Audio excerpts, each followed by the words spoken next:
ভাই সাহেব আমি নিজেও ভাবছি সামার স্ল্যামে এসে অ্যাটাক করলো, এর মানেটা কী হলো? ব্রক লেসনার জন সিনাকে এসে সামার স্ল্যামে অ্যাটাক করলো, ভাবলাম যে ক্ল্যাশ ইন প্যারিসে হবে এদের দুজনের মধ্যে ম্যাচ, বাট আনফর্চুনেটলি হচ্ছে রেসাল পালুজাতে। ও মাই গড, ইন্ডিয়ান হ্যাপিলেস থেকে রেসাল পালুজা, এটা মনে হয় ওল্ড কোনো PPV. Let's talk right now. যেহেতু এখন জন সিনা এখন হলিউড সুপারস্টার, আর 7 দিন মাত্র বাকি আছে জন সিনার লাস্ট ডে, তো ব্রক লেসনার বেশি জন সিনাকে মারতে চায় না, যেহেতু হলিউড সুপারস্টার জন সিনা এখন। সো সেই ক্ষেত্রে ব্রক লেসনার ধীরে ধীরে এখন যাবে।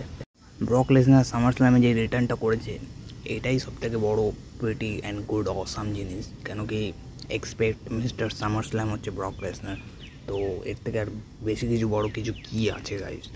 ওকে, তো কি বলবো আর।